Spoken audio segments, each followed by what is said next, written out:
दोस्तों, मैं आज आपसे बात करूंगा कि यूरोलॉजी विषय क्या है और एक यूरोलॉजिस्ट या यूरोसर्जन किन किन बीमारियों या किन किन परेशानियों के लिए आपको सहायता दे सकता है। आमतौर पे यूरोसर्जन एक सर्जन है जो एक विशेषज्ञ है किडनी और किडनी से संबंधित बीमारियों के लिए। किडनी में होने वाली जो आम समस्याएं हैं जो लोगों को होती हैं वो है किडनी स्टोन्स, किडनी का इन्फेक्शन, पेशाब के रास्ते की परेशानियां जैसे प्रोस्टेट की समस्या जिसको आम भाषा में गदूद भी कहा जाता है, और प्रोस्टेट का कैंसर, किडनी कैंसर, पेशाब की थैली में होने वाली कुछ परेशानियां जैसे पेशाब की थैली में कभी पथरी भी बन जाती है। ये कुछ आम परेशानियां हैं जो लोगों को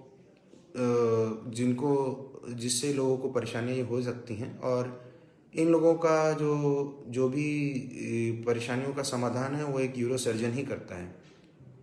तो दोस्तों, मैं आपको यही बताना चाहता हूँ कि जो भी व्यक्ति इन परेशानियों से ग्रसित हैं या इन परेशानियों से जूझ रहे हैं, कई बार दवाओं से भी इसका समाधान हो जाता है, लेकिन कई बार इसके लिए ऑपरेशन या सर्जरी की भी ज़रूरत पड़ती है। तो शुरुआती तौर पे अगर प्रोस्टेट की कोई समस्या है या किडनी स्टोन्स अगर छोटे हैं साइज़ में, तो हम लोग इसका ट्रीटमेंट दवाओं से ही करते हैं। और अगर दवाओं से आराम नहीं मिलता या परेशानियां बढ़ने लगती हैं तो फिर कभी कभार इसके लिए ऑपरेशन की भी ज़रूरत पड़ती है। तो अगर हम बात करें जो सबसे कॉमन समस्या है, जो सबसे आम समस्या है, वो है किडनी स्टोन्स या गुर्दे की पथरी। तो उसका जो इलाज है वो अब साइंस ने बहुत तरक्की कर ली है, इसलिए अब उसका इलाज बहुत ही उन्नत तरीके से किया जाता है।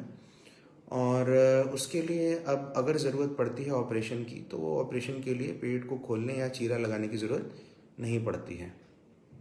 आम तौर पे इसको अब एक दूरबीन विधि की सर्जरी, जिसको आम भाषा में लोग लेज़र वाली सर्जरी बोलते हैं, और हम इसको PCNL या URSL के नाम से जानते हैं।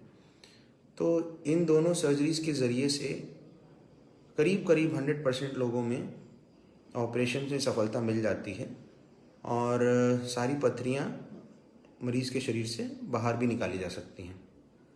और इस पद्धति का जो फ़ायदा है वो ये है कि अगले ही दिन या उसके एक दिन बाद ही मरीज़ को अस्पताल से छुट्टी मिल जाती है, और मरीज़ के शरीर पे किसी भी तरीके का कोई निशान नहीं होता है, कोई चीरा नहीं लगता है, किसी टाँके की ज़रूरत नहीं पड़ती है।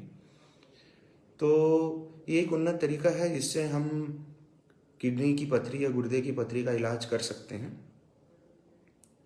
कई बार इस ऑपरेशन की ज़रूरत नहीं भी पड़ती है, और अगर दवाओं को आप ले रहे हैं इस बीमारी के लिए तो उन दवाओं को बराबर लेते रहें और समय समय पर अपने यूरो सर्जन या यूरोलॉजिस्ट से मिलते रहें, ताकि अगर उसमें कुछ बदलाव की ज़रूरत हो तो वो भी आपको पता चल सके। तो दोस्तों, ये तो बात हुई गुर्दे से संबंधित स्टोन्स या किडनी स्टोन्स के बारे में। इसी तरीके से पेशाब से संबंधित भी जो परेशानियां होती हैं आमतौर पे, जैसे पेशाब का इन्फेक्शन है, बार बार पेशाब का इन्फेक्शन हो जाना, पेशाब के रास्ते में किसी तरीके की रुकावट हो जाना, जैसे कि 55-60 की उम्र के बाद प्रोस्टेट ग्रंथि की वजह से कभी कभार उम्र दराज लोगों को पेशाब करने में दिक्कत का सामना करना पड़ता है। और इसके लिए मुख्यतः जो चीज़ जिम्मेदार है वो है प्रोस्टेट ग्रंथि का बढ़ जाना। प्रोस्टेट ग्रंथि एक ग्रंथि है जो मर्दों में पाई जाती है और औरतों में नहीं होती है। यह प्रोस्टेट ग्रंथि पेशाब के रास्ते में होती है और बढ़ती उम्र के साथ इसका भी साइज़ कभी कभार बढ़ जाता है। तो ऐसी स्थिति में भी कभी कभार इलाज की ज़रूरत पड़ती है, और शुरुआती दौर में इसका इलाज दवाओं से ही किया जाता है। लेकिन अगर दवाओं से आराम नहीं मिलता है और प्रोस्टेट ग्रंथि की वजह से रुकावट ज़्यादा होती है, तो इसमें भी कभी कभार ऑपरेशन की ज़रूरत पड़ती है। तो दोस्तों, एक यूरो सर्जन या यूरोलॉजिस्ट जो है वो प्रोस्टेट ग्रंथि के बढ़ जाने का इलाज जो है, जिसको हम लोग BPH कहते हैं, उसका इलाज दवाओं से भी करता है और ऑपरेशन से भी। जैसे अभी हमने बात की कि किडनी स्टोन के ऑपरेशन में भी बहुत उन्नत तरीके से ऑपरेशन किया जाता है, उसी प्रकार प्रोस्टेट ग्रंथि का भी अगर ऑपरेशन करने की ज़रूरत पड़ती है तो उसको भी एक दूरबीन विधि से किया जाता है, जिसमें शरीर के अंदर कोई निशान नहीं होता है और मरीज़ का पेट खोलने की ज़रूरत नहीं पड़ती, कोई चीरा नहीं लगता है और इस ऑपरेशन को बहुत ही सहज तरीके से किया जा सकता है दूरबीन विधि के माध्यम से, ताकि मरीज़ का जो सुधार वो जल्द से जल्द हो सके और ऑपरेशन के पश्चात 1 से 2 दिन में मरीज़ को अस्पताल से छुट्टी मिल जाती है। तो दोस्तों, ये एक बहुत ही आम समस्या है प्रोस्टेट ग्रंथि का बढ़ जाना, या जिसको हम लोग BPH कहते हैं, और इस ऑपरेशन को आम भाषा में TURP के नाम से जाना जाता है। कभी कभार प्रोस्टेट ग्रंथि के बहुत ज़्यादा बढ़ जाने से साइज़ उसका बहुत ही ज़्यादा बढ़ जाता है, तो कभी कभार लेज़र का भी इस्तेमाल करना पड़ता है, या जिन लोगों को हार्ट की समस्याएं हैं, जिनको डायबिटीज़ की बहुत ज़्यादा समस्या है, जिनके हार्ट में कुछ स्टेंट्स पड़े हैं, या उनको कुछ अलग से दवाएं हैं जो लगातार खानी पड़ती हैं, जैसे खून पतला करने की दवा होती है, तो ऐसे व्यक्तियों में फिर लेज़र की आवश्यकता पड़ती है इस ऑपरेशन के लिए, जो कि कुछ चुनिंदा जगहों पे ही उपलब्ध हैं। तो दोस्तों, मैं आपको ये बताना चाहता हूँ कि ये जितने भी बीमारियाँ या जिन इलाज के बारे में हम बात कर रहे हैं, ये सभी बहुत ही सेफ हैं और सुरक्षित हैं, और अगर आपको इनसे संबंधित कोई परेशानी है तो इसको सहें ना, अपने डॉक्टर से मिलें, अपने यूरोलॉजिस्ट से मिलें और उनसे मिल करके अपनी समस्याओं को उनसे साझा करें और उनकी सहायता लें, ताकि आपको सही इलाज मिल सके।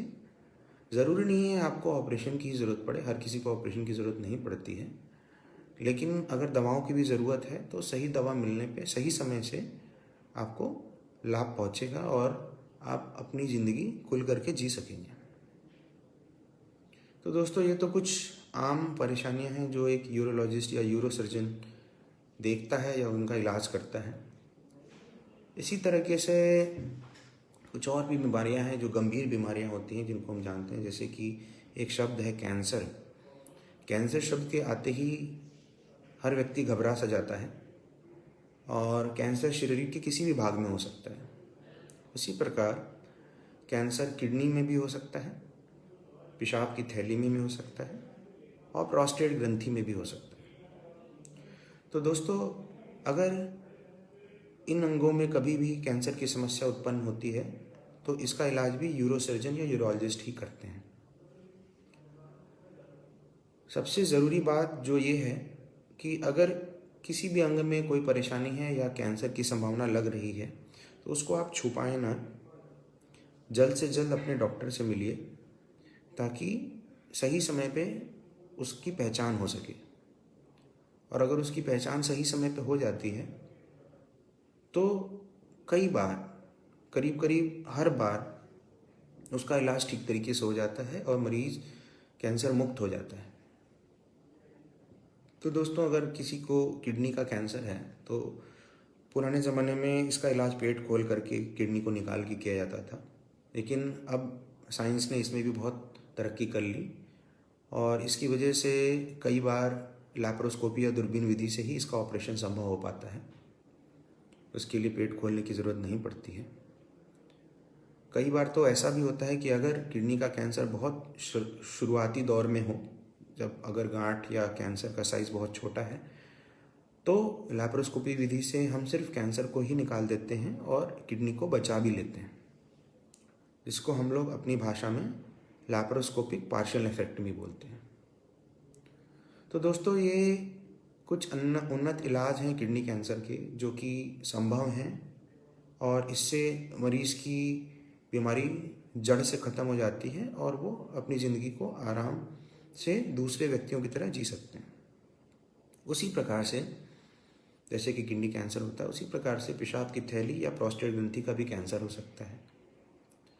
तो इन बीमारियों में भी अगर बीमारी का इलाज पहले जल्दी पता चल जाए तो पूरी तरह संभव है।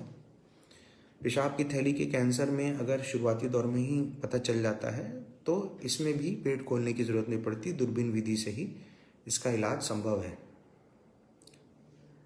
उसी तरीके से प्रोस्टेट कैंसर का भी इलाज दूरबीन विधि से संभव है, जिसमें कि प्रोस्टेट ग्रंथि की कैंसर होने पर प्रोस्टेट ग्रंथि को शरीर से निकाल दिया जाता है और मरीज कैंसर मुक्त हो जाता है।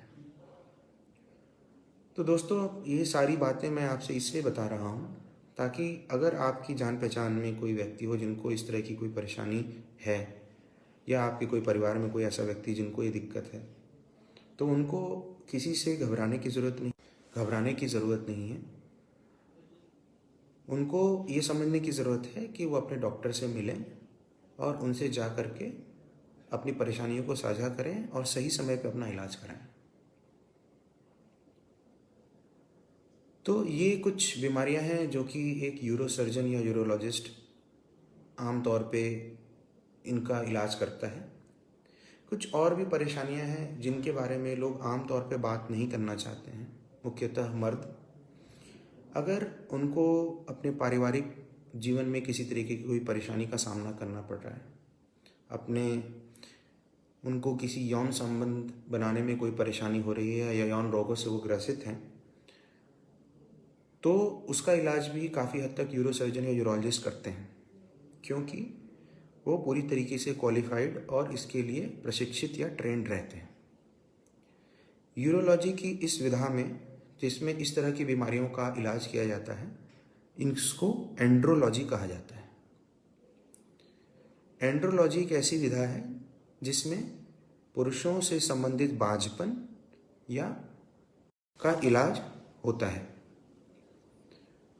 तो एंड्रोलॉजी की इस विधा में यूरोसर्जन्स या यूरोलॉजिस्ट पूरी तरीके से ट्रेंड होते हैं, और इसके बाद अगर आपको किसी कोई परेशानी का सामना करना पड़ रहा है तो आप अपने डॉक्टर से इस पर सलाह ले सकते हैं। दोस्तों, इस संबंध में मैं बहुत ज़्यादा तो नहीं कहना चाहूँगा इस प्लेटफॉर्म पे, लेकिन हाँ, ये ज़रूर बताना चाहूँगा कि अगर इस तरह की कोई परेशानी है तो इसको अगर आप ठीक नहीं कर रहे हैं तो ये आपके नॉर्मल जीवन पे भी प्रभाव डालती है, जिससे कि व्यक्ति कुंठा में से ग्रसित हो जाता है और अपनी आम चीज़ों को भी ठीक से नहीं कर पाता है। तो मेरा संदेश ये है कि आप इस चीज़ को अपने तक सीमित न रखें, अपने डॉक्टर से मिलें जो कि इसके लिए प्रशिक्षित हों, क्वालिफाइड हों और आपको सही सलाह दे सकें। समाज में बहुत सारे लोग इन चीज़ों का फ़ायदा उठा करके लोगों को गलत सलाह देते हैं और उनसे अलग अलग तरीके के काम करने के लिए कहते हैं। मैं इस पे बहुत ज़्यादा तो कुछ नहीं कहना चाहूँगा, लेकिन मैं सिर्फ आपको ये बताना चाहूँगा कि एक यूरोसर्जन या एक एंड्रोलॉजिस्ट जो है वो आपका इलाज साइंस या मेडिकल लिटरेचर के हिसाब से करते हैं। उनको इस विषय का संपूर्ण ज्ञान होता है और जो दवाएं या जो ट्रीटमेंट आपको ज़रूरी है उसके बारे में आपको सही तरीके से बता सकते हैं। तो दोस्तों, सही इलाज को चुनें और अपनी परेशानी को अपने डॉक्टर से साझा करें ताकि वो आपको सही इलाज दे सके। इसी तरीके से कई बार पुरुषों को या किसी एक कपल को बच्चा पैदा करने में परेशानी का सामना करना पड़ता है। ऐसी स्थिति में कभी कभार तो महिलाओं के अंदर कुछ परेशानी हो सकती है, लेकिन कई बार पुरुषों में भी कोई परेशानी हो सकती है जिसका इलाज संभव है। वो इलाज कर देने से बहुत ज़्यादा चांसेस होते हैं कि नॉर्मल तरीके से वो एक बच्चे को पैदा कर सकें। ज़रूरी नहीं है कि हर बार IVF या टेस्ट ट्यूब बेबी के लिए आपको सोचना पड़े, लेकिन अगर आप अपनी समस्या को अपने डॉक्टर से साझा करेंगे तभी आपको सही इलाज मिल पाएगा। तो दोस्तों, मेल इनफर्टिलिटी या पुरुषों का में बांझपन कोई एक ऐसी समस्या नहीं है जिसका इलाज संभव नहीं है। इसका भी इलाज संभव है, लेकिन इसके लिए आपको अपने डॉक्टर से संपर्क करना पड़ेगा और उनकी सलाह के हिसाब से अपना ट्रीटमेंट कराना पड़ेगा। तो दोस्तों, आज हमने कुछ बात की कि यूरोलॉजी या यूरोसर्जन जो हैं वो किस किस बीमारियों का इलाज कर सकते हैं और किन किन परेशानियों से ग्रसित लोग उनसे मिल करके अपना इलाज करा सकते हैं। तो आज अवध हॉस्पिटल के इस प्लेटफॉर्म पे मैं आप लोगों को यही सलाह देना चाहता हूँ कि अगर आपको ये कोई परेशानी है इस तरीके की, तो अपने अगल बगल के डॉक्टर से आके मिलें, उनकी सलाह लें और सही समय पे अपना सही इलाज कराएं। इसी चीज़ को ध्यान में रखते हुए अवध हॉस्पिटल ने एक यूरोलॉजी कैंप का आयोजन किया है, जो कि कल दिनांक 12 तारीख को अवध हॉस्पिटल गोंडा में आयोजित किया जाएगा। और इसमें हम सब कोशिश करेंगे कि हम आपको सही सलाह दे सकें, और ये सलाह निःशुल्क है। निःशुल्क परामर्श आपको प्राप्त होगा ताकि आप अपना इलाज सही तरीके से करा सकें। इसी के साथ मैं आप सबसे विदा लेता हूँ और आशा करता हूँ कि आप अपनी परेशानियों का सही इलाज सही समय पे करा के एक स्वस्थ जीवन व्यतीत करेंगे। धन्यवाद। नमस्कार।